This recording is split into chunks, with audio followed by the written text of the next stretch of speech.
Your knife roll. So what is it? We're gonna go over that today a little bit. And again, this is another video. Thumb it up, all right? Hit that bell notification so you know when I'm doing a video. And we're gonna take a look at some of these really nice knife rolls. So what we have here are two hickory knife rolls. And hickory knife rolls, you'll see them every once in a while, and I'll show you the tag on the inside, and that's how you can identify, who makes them. And from what I understand, they're made from old furniture parts. So it's like they have like that old fabric, the really heavy duty stuff. And then a lot of them have leather straps. How thick those leather straps are hit or miss. But these are made in the United States, and for me, they've worked out great. I've only had one that I've had an issue with, and that was probably my fault for putting my knives away wet. So, live and learn. As I do my collecting, I learn things all the time.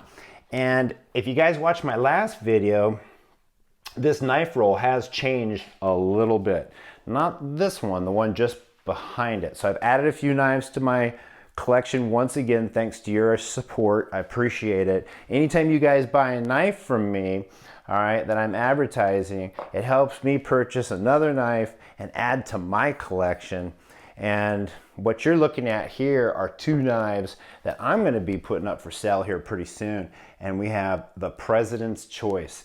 And I figured, in honor of Donald Trump, hey, why not? Look at this beauty right here. Just gorgeous, and just a really great presentation box. This is made by Queen, and it's got the TM stamp, the Toolsville stamp. Probably said that wrong. I've been choking on my own tongue lately. This is 156 of 400. Sorry about that, guys. You can see that little etch there. Just a beautiful knife. Look at the edge of that gorgeous knife.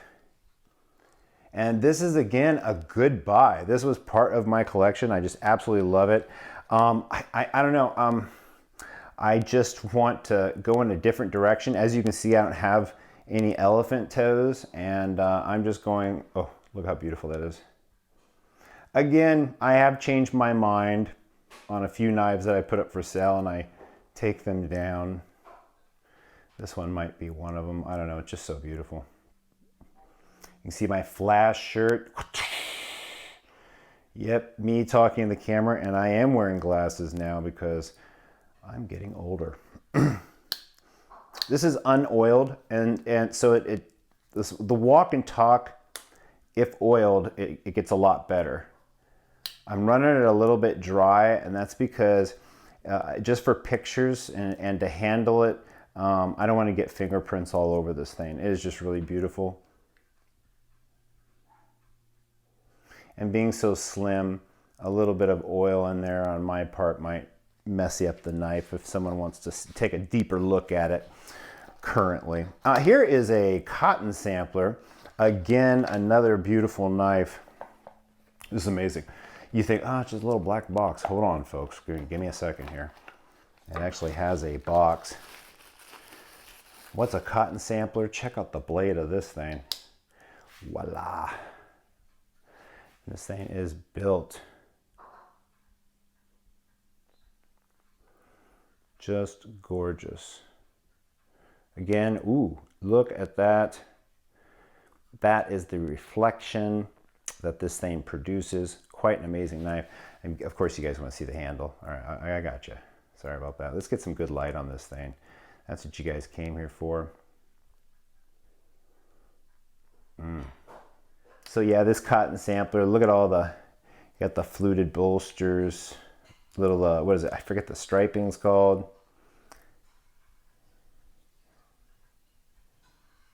No nail nick, right? Not needed. It's got a lanyard hole. Oh, just beautiful. Half stop, somewhat flush. Maybe with a custom, maybe with a few incredible knives. I'm not too particular on that. I do like it flush in the open position though. That is for me, that's a. Now if I get a custom knife, yeah, I'll expect it to be like that. And a lot of the really older knives, surprisingly enough, are done a little bit better than even the fine knives of today. All right, so let's take a look at this knife roll in front of us. So what did I add to this one? Okay.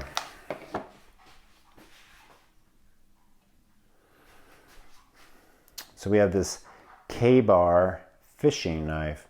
And look at this, it has a tool on it that can actually bend your hooks, right? So you'd stick your hook in there.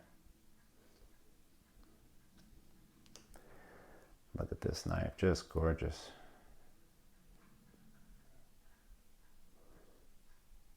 Hold on a second, there we go, sorry. Just beautiful, written Ka-Bar on there. And check out this blade right here, folks.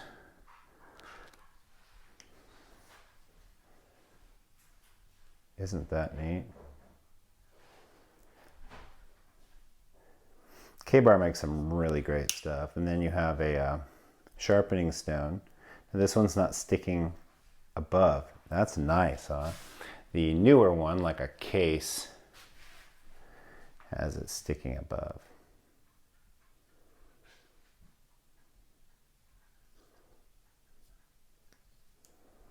You have your blade there, gorgeous.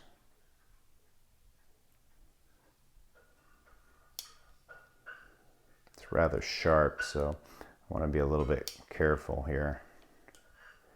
I am working through the camera again. Last time I almost lost a finger, folks. That's why I'm not doing live videos anymore. Honestly, I really don't want to lose a finger in front of you guys. Yeah, because it's easier if I'm looking through the camera to make sure that I'm getting the correct exposure that I want. Now see that right there? That's a piece of the knife roll, and that's what happens when you put it away wet. And that was my own fault. Live and learn. I can't clean that up. Who makes this knife? Let's check this out first. Isn't that neat? A little bit different design. Feels rather beefy. Ooh, man. This feels like a Western. What's that say there? Yep, Western. Why do I say that? Western makes some incredible knives. I guess we could branch off and look at a few Western knives. Western is a company that made some working knives like Schrade did, and really fine knives. Here's a toothpick.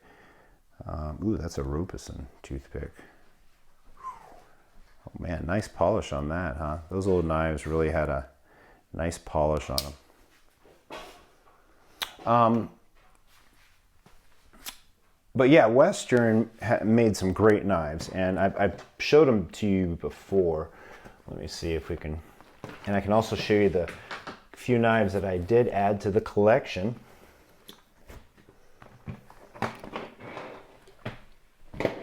Okay, how's that look, guys? Ooh, yeah, that's nice and center. So I added, now this might look familiar to you guys. They sure are. These are the More Makers that I've been selling on eBay. I had quite a few of them.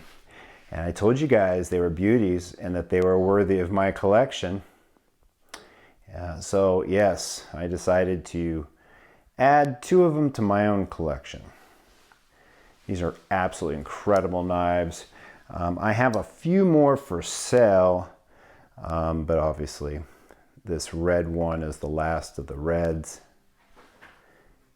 and the last of the clear browns. Just beautiful knives. Then you have this one that has the double shields, clear cowbone handles.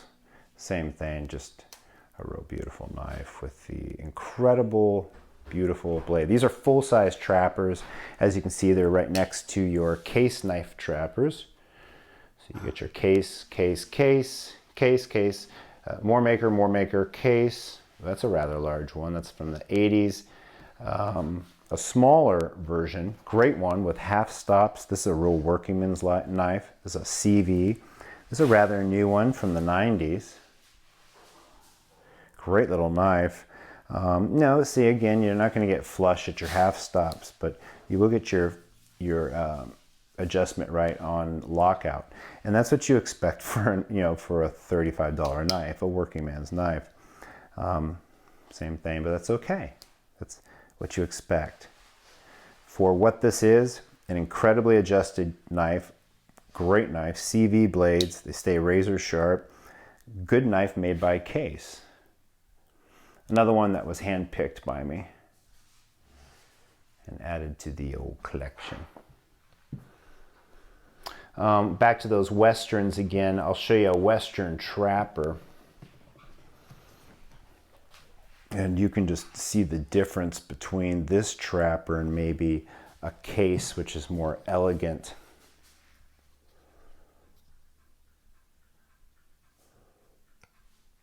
But this one's a little bit bigger.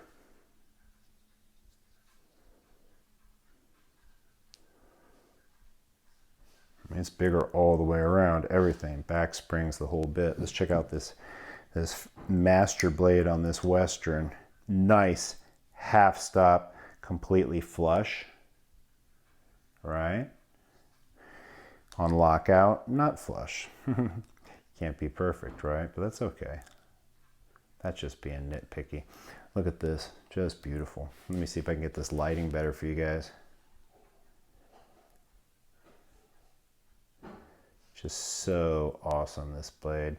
Let me compare it to the Case.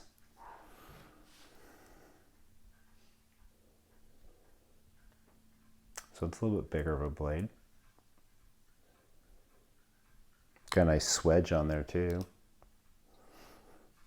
Ooh. Whoa, nice half stop. Half stop on the Skinner blade too. How cool is that? Just a real working man's knife.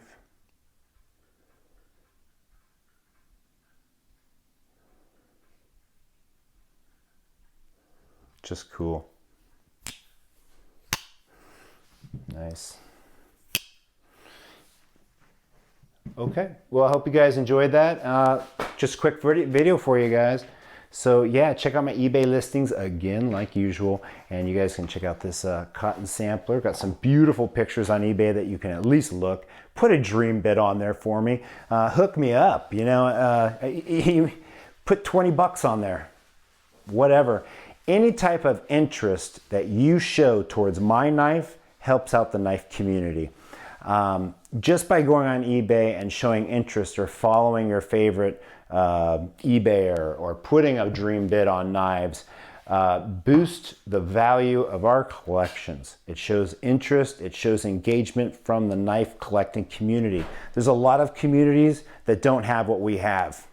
I've dealt with many other communities, I'm not going to even name them, but they're not like the knife community. You guys purchase from me, you guys pay, you guys don't complain, you guys are amazing. That does not happen with a lot of communities. So let's keep it up, let's support each other, and yeah, like, subscribe, and hit the bell. Take care, bye.